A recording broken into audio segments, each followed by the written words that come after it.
to let the cat out of the bag. So when the cat got out of the bag, it was a secret that got loose. So when somebody spilled the beans, the secret got out.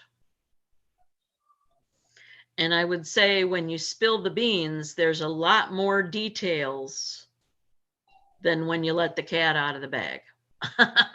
Because there's only one cat. And when you let those beans out of the bag, there's more than one bean. There's a lot of beans. So spill the beans, letting go of a big secret. Another one? Good chair.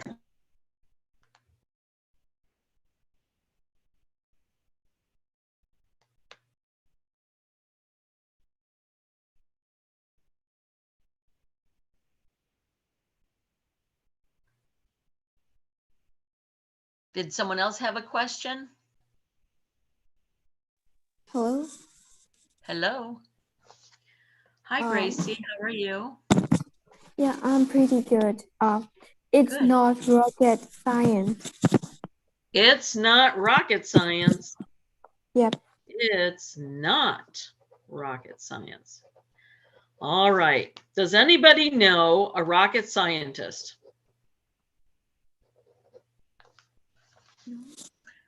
If you knew a rocket scientist, you would know that they know a lot of math and they know a lot of physics.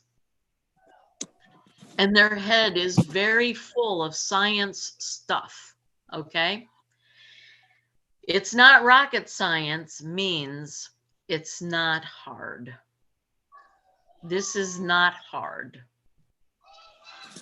We're not studying physics. We're having fun. Idioms are fun compared to rocket science. Now, it could also be related to, it'll come to me and I will put it on a slide next time. It's not rocket science. Oh, it's not brain surgery. So it's not rocket science is related to it's not brain surgery. So both those things, rocket science and brain surgery, those are really, really tough jobs. Okay, who's next?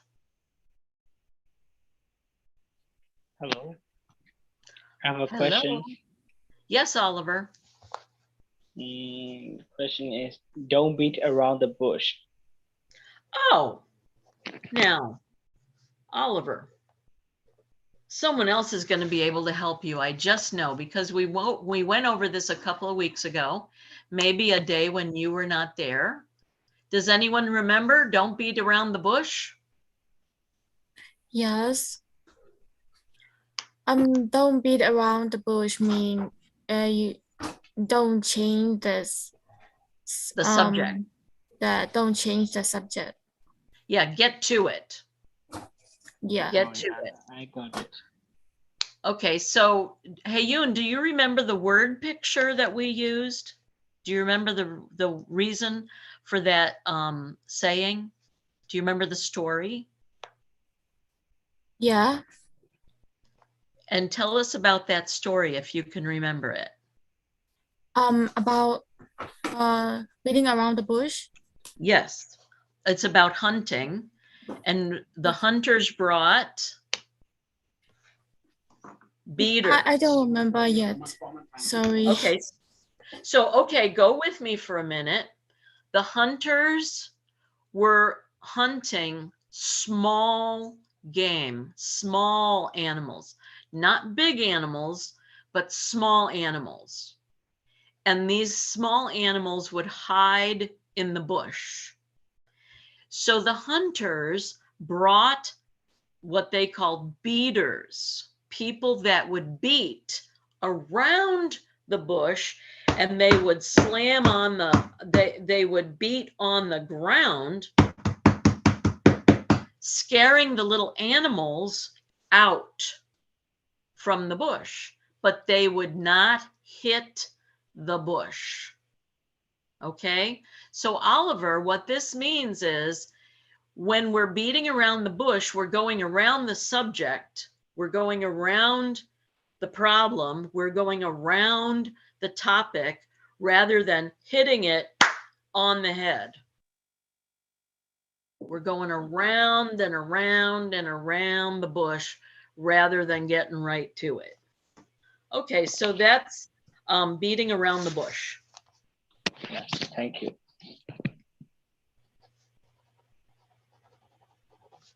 Next up, Hello. yes. Teacher, I want you to say that don't count your chicken before they hatch. Okay, thank you, Gracie. That's a really good one. That's a farming one. Does anybody have chickens? Yes, I have in a farm.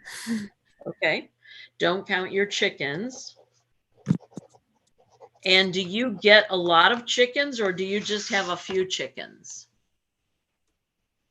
A few chicken. Okay.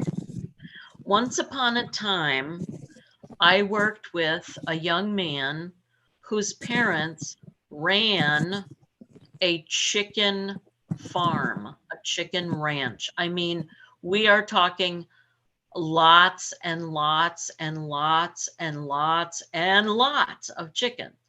So many, okay, that they took orders for chicks, baby chickens. So they would get the eggs and they would put them in the incubator, okay? And at a certain point, they would collect up those eggs. They haven't hatched yet now, guys. They would collect those eggs and they would mail them. They would put them in the mail in a box. Well, they knew that there were going to be some of those eggs that didn't hatch. So the order was for, let's say, 20 chicks, and they would have to put in 25 or 30 eggs in that box in order to have 20 chicks that got to the place, because not every egg hatched. All right. So don't count your chickens before they hatch is a shortcut way of saying don't count on that money before it's in the bank. Don't count on that money before it's in the bank. Don't count on, getting that grade before you've actually gotten that grade. All right, which one's next? Who's next?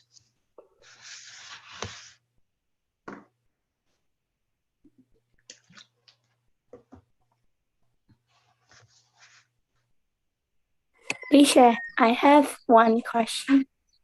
Sure. How are you? Can I ask? Oh yes.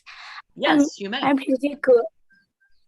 Good. Is you I want to know the meaning. You can't judge a book by its cover. All right. Don't judge a book by its cover. Yes. Don't judge a book. Okay. Now, has anybody remembered me talking about this before? Yeah. Yes. Okay. Who would like to answer that question? Hey, Yoon, would you like to answer that? Yes, but don't judge a book by its cover. When we met someone, we cannot know the his or her personality, right? And we Right. cannot know that he is a good or he's a bad person. So Yep. we cannot see this by his wearing clothes or like their cover, his cover. Right. So yeah, we cannot judge. Very good. That's right. You can't judge a book by its cover. I've had many, many books that I have gotten out of the library, and I thought, oh, this is going to be a great book. And I got into it, and not such a good book. And then I've gotten other books that are just plain and really didn't look too good. But when I got into it, it was great. So you can't just judge a person by the way they look. Some days my hair looks good, and some days it just doesn't. And some days I have on a great jacket, and another day I don't. So we can't judge a person by what they're wearing, by what kind of purse they have, by what kind of shoes they've got on their feet or not. Don't judge a book by its cover. Thank you for that one, Grace. Yeah, I got it. Thank you, teacher. Did you have another one, Grace? No, it's enough. Okay. Who's got another question?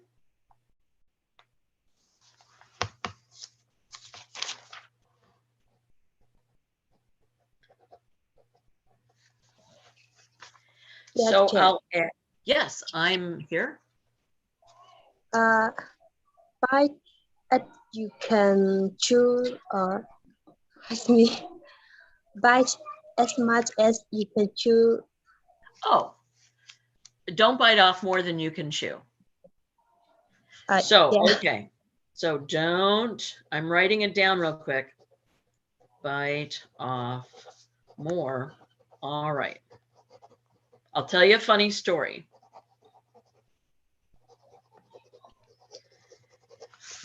So once upon a time, we took out my future son-in-law, and we took him out to eat at a steak restaurant. And he was so excited about having steak, and we were having a great meal.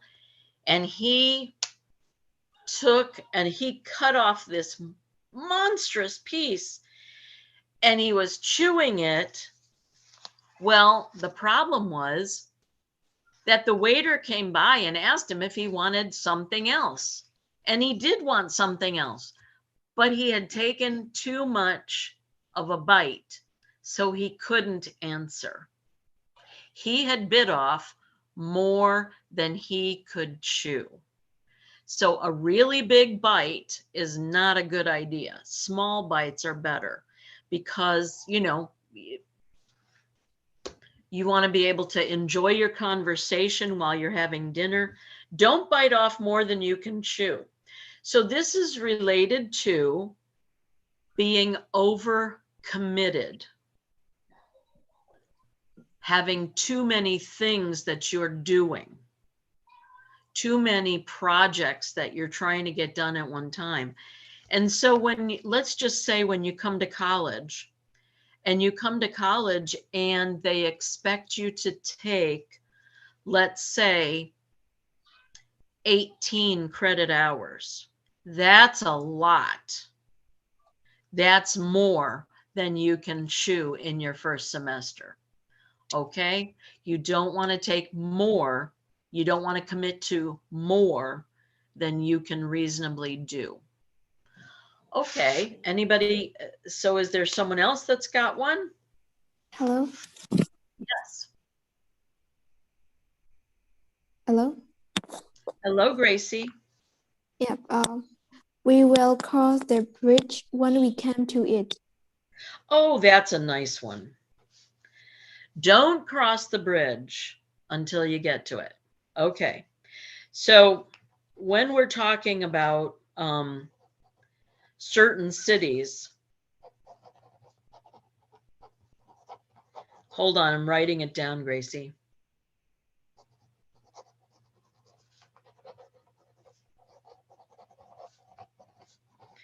Okay, certain cities, and I'm sure you have these cities too, have many, many rivers, okay?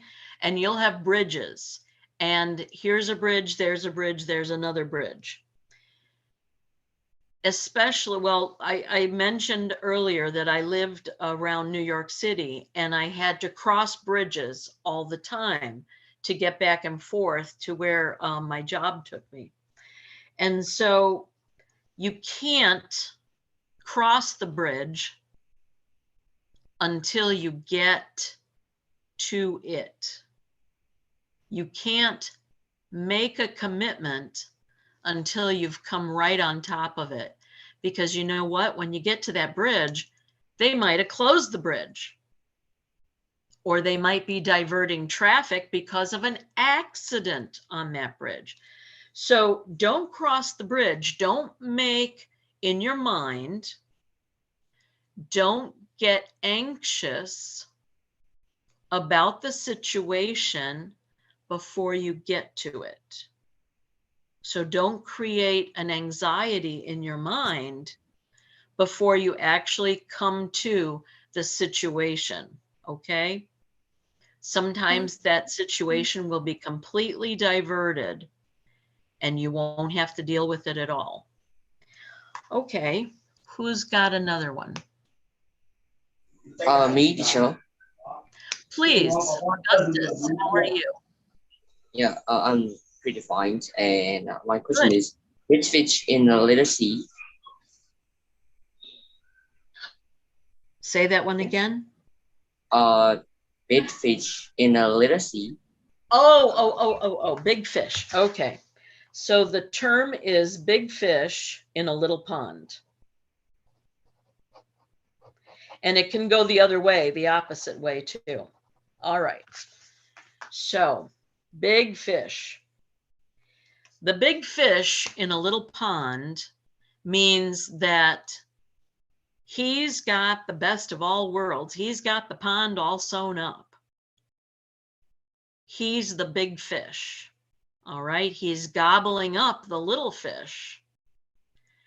But there's only so many places the big fish can go in a little pond. Now, flip it around. Little fish in a big pond. Which would you rather be? Do you want to be the big man on campus on a little bitty college? Or do you want to be a little person in a big college? So, my suggestion is find the right college, find the right pond. So big fish in a little pond actually ends up that he doesn't get very far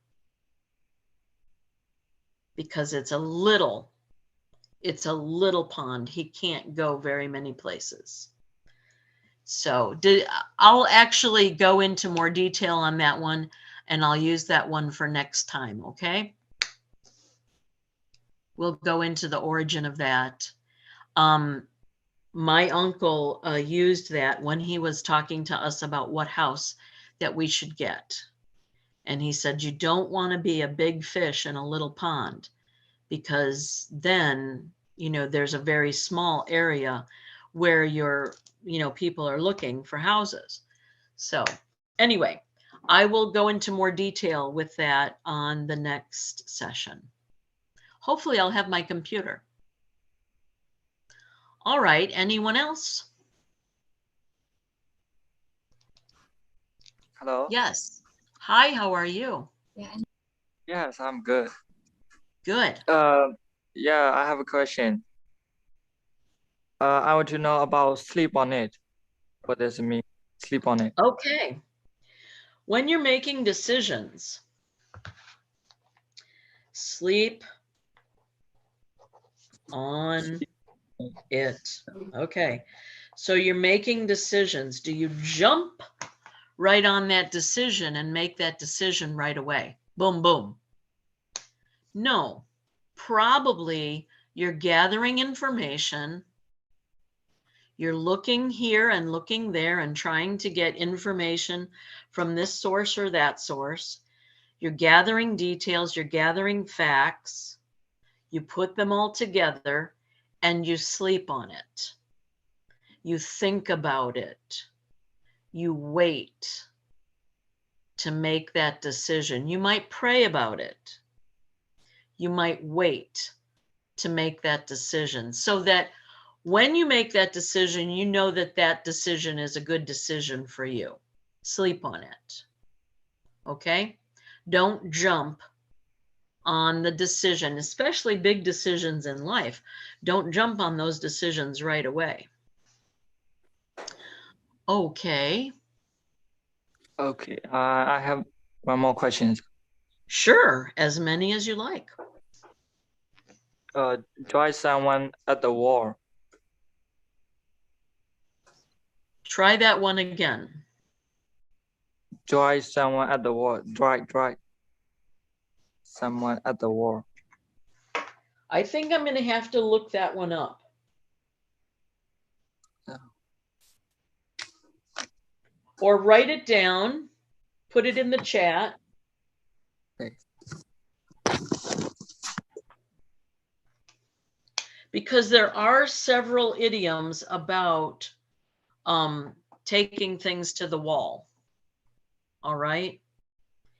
And it's usually about frustration. And it's usually about, you know, drive someone up the wall. Okay, that's good. Drive someone up the wall. Okay. I see it now.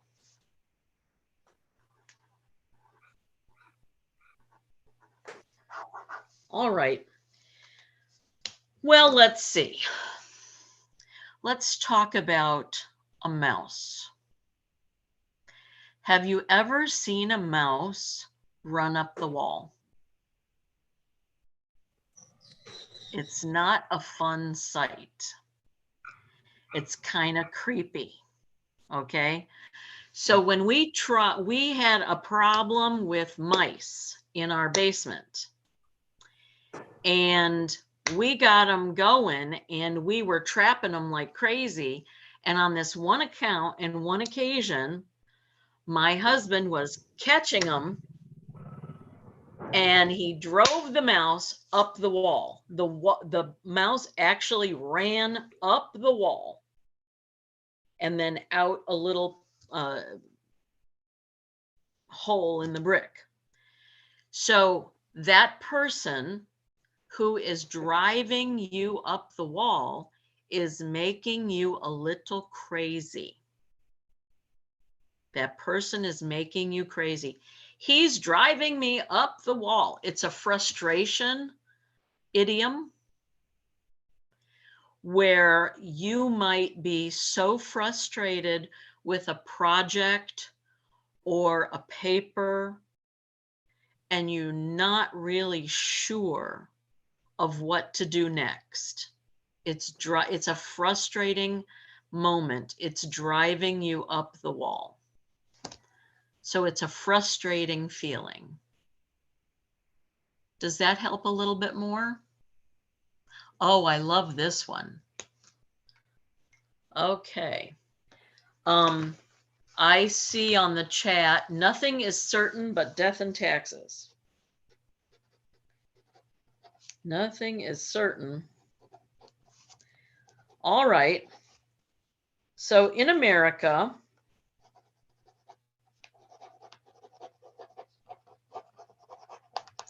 we've had an election recently.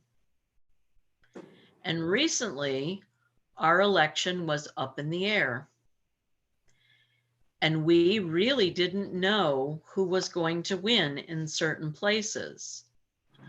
But nothing is certain but death. We know death comes to everyone. And we know that everyone everywhere pays some amount of taxes. So those two things are certain, death and taxes. Who's going to win an election is not certain. Sometimes even if the, stoplight works on the corner is not certain. So be aware, keep your eyes open.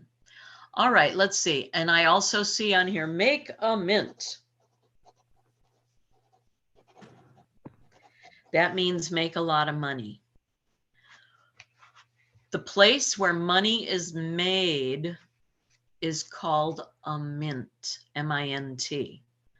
Money is printed at the mint. Coins are made at the mint, M-I-N-T. So to make a mint is to make a lot of money. Let's see, was there another one? All right. Well, is there anyone else who has questions? Yes, teacher. Lydia, how are you? Good. What mean is the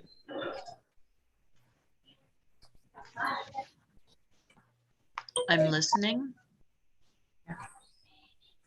cause and late. Try again. Cause and leak. I'm not hearing very clearly. Would you put that in the chat?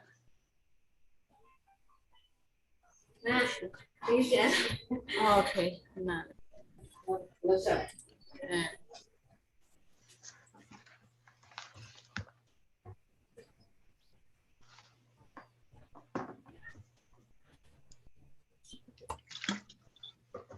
Did someone else hear that more clearly than me?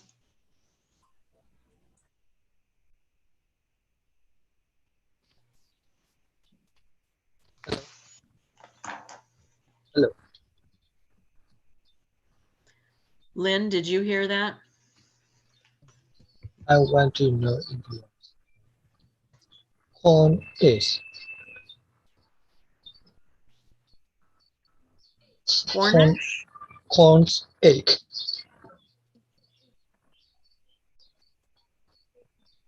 I'm going to ask you to put that in the chat too.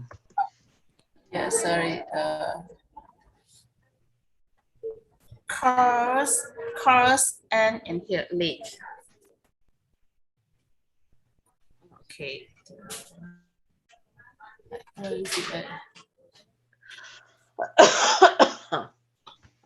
You cannot write. I don't know why.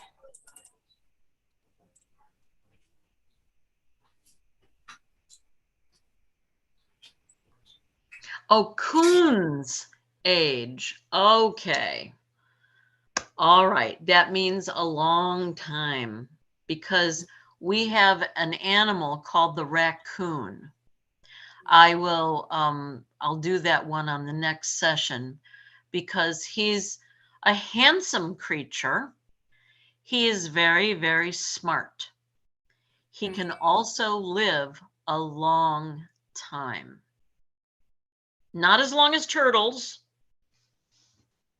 but a raccoon can live a long time. Fall on deaf ear. Okay, oh, that's a good one.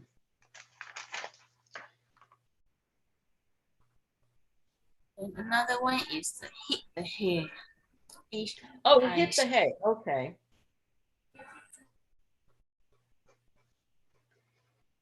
All right. So, I'll do fell on deaf ears first. When you're talking to your mom and you say, Mom, I want this or I want that or I want the next thing and I want this or I want that. And mom is acting like she's not hearing you. That fell on deaf ears. She's not listening to you. Okay? That fell on a deaf ear. So the next one I heard was hit the hay. So way back when we were a very agricultural country, we made our mattresses from hay. And when we hit the hay, we went to bed. Hit the hay. It also came from, then you'll also hear an idiom, or a saying that goes, sleep tight, don't let the bed bugs bite.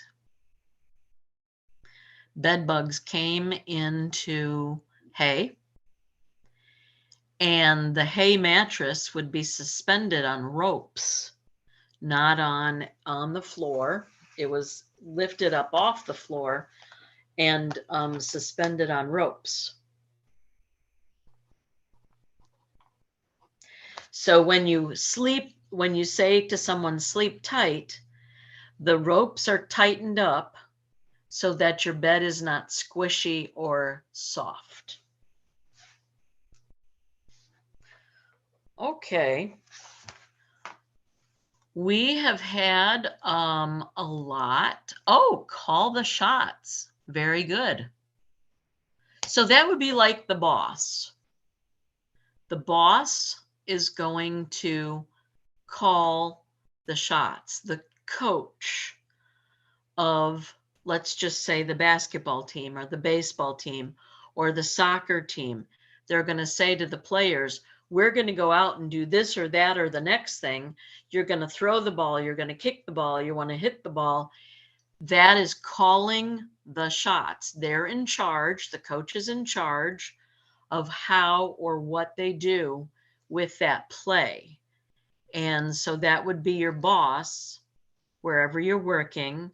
They call the shots. They're in charge, and they're going to tell you what to do. And I would say, for an example, we're out of such and such, let's just say, that particular meat for the day. And the manager says, hey guys, we don't have such and such a meat today.